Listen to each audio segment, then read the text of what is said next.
Baik, teman-teman, kita akan langsung lanjut di pembahasan pertama, yaitu kaidah-kaidah administrasi umum, gitu ya, kaidah umum dalam administrasi. Itu yang pertama adalah terkait logo organisasi.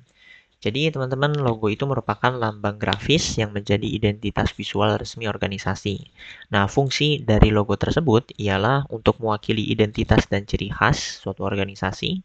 Kemudian yang kedua, membangun citra dan wibawa sebuah organisasi. Yang ketiga merupakan media promosi dan publikasi, dan yang keempat adalah memperkuat legalitas dari administrasi yang dibuat tersebut gitu.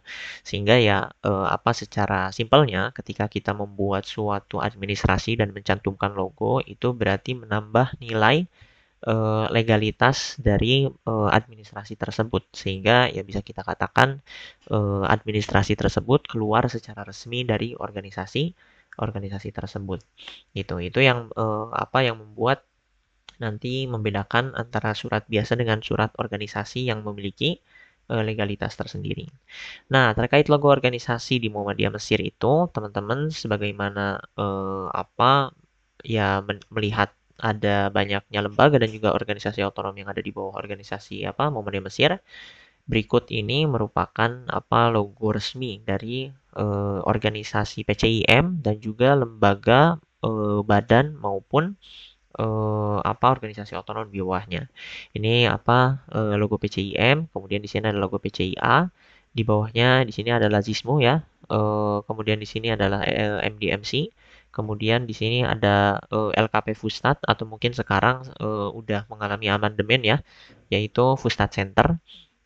Kemudian di sini ada logo Tapak Suci Mesir. Kemudian di sini ada logo LPMD dan juga di sini ada logo DAD. Seperti itu. Nah, untuk terkait eh, filosofi dari setiap lambang ini atau logo ini, itu teman-teman bisa melihat di ADART masing-masing lembaga ini gitu. Jadi kita nggak akan bahas tentang filosofi logo, yang akan kita bahas itu adalah aturan penggunaan logo organisasi tersebut, seperti itu. Nah, jadi kalau misalnya teman-teman lihat, ini di poin pertama, itu kepemilikan hak logo itu merupakan hak milik resmi organisasi dan dilindungi oleh ketentuan hukum.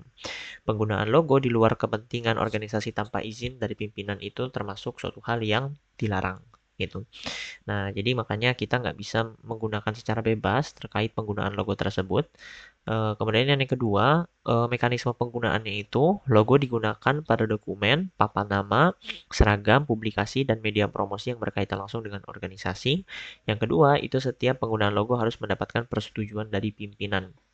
Nah, ini jadi seperti apa ya? Ini lebih ke kode etik kita dalam penggunaan logo. Ya, misalkan ada kegiatan yang melibatkan Lazismo dan juga PCIM, maka panitia kegiatan yang mengurusinya itu sebelum mencantumkan logo organisasi di dalam suatu administrasi, ya dia harus dulu mendapatkan persetujuan dari organisasi tersebut, seperti itu. Nah, yang ketiga itu konsistensi desain, itu logo harus disesuaikan dengan desain, warna, proporsi, dan juga tata letak yang telah ditetapkan dalam panduan visual organisasi. Buku panduan desain ini nanti akan disusun secara terpisah. Nanti bisa teman-teman lihat gitu ya secara mandiri. Yang jelas penggunaan logo itu tidak boleh sembarang. Penggunaan logo itu mesti mengikuti kaidah dan juga pedoman yang udah disepakati di lingkungan PCIM juga.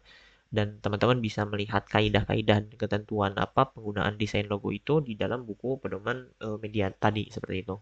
Kemudian logo juga kita dilarang untuk mengubah bentuk, warna, ataupun menambah elemen yang mengubah makna logo. Nah, gitu. Jadi tadi teman-teman lihat logo-logo ini itu tidak boleh ditambah ataupun dikurangi sedikit pun, gitu ya. Entah misalkan ini bagian mataharinya dihilangkan ataupun misalnya font dari Lazismo ini kemudian misalkan diganti misalkan jadi Comic Sans atau misal apa kayak gitu. Nah, itu tidak boleh. Jadi harus mengikuti mengikuti apa adanya seperti ini, seperti itu. Oke. Kemudian ya larangan penyalahgunaan. Kemudian logo tidak boleh digunakan untuk kepentingan pribadi, komersial, atau kegiatan yang bertentangan dengan tujuan dan nilai-nilai organisasi. Kemudian penggunaan logo yang dapat merusak citra organisasi itu dilarang keras. Dan yang terakhir, pengendalian dan pengawasan, itu setiap unit atau individu yang menggunakan logo wajib memastikan penggunanya sesuai pedoman. Pelanggaran terhadap aturan penggunaan logo dapat dikenakan sanksi sesuai ketentuan organisasi. Seperti itu. Nah, ketentuan lain itu kita ini kan di PCIM itu memiliki amal usaha, badan ataupun misalkan komunitas kecil gitu ya. Misalkan seperti TKABA ataupun misalnya badan-badan bibliotek atau badan media dan komunitas-komunitas kecil yang lainnya gitu ya, yang berdiri di bawah semua organisasi di atas ya jadi setiap amal usaha, badan atau komunitas kecil itu mereka berhak untuk membuat dan memiliki logo sendiri dengan menyepakatinya di musyawarah besar.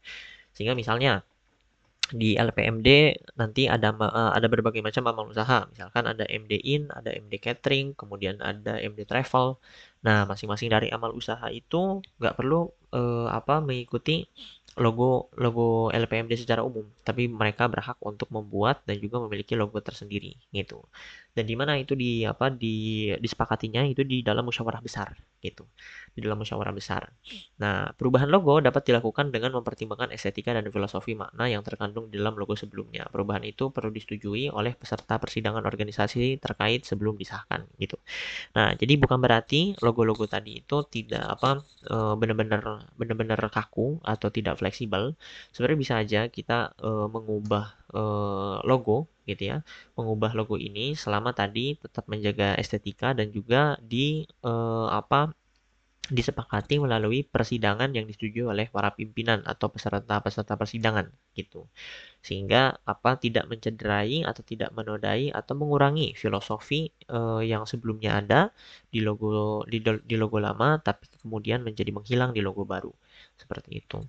Nah, jadi yang dilarang itu adalah mengubah logo serampangan. Seperti itu, tidak melalui mekanisme prosedur yang berlaku. Nah, itu terkait terkait logo ya, teman-teman. Itu untuk terkait logo di dalam organisasi.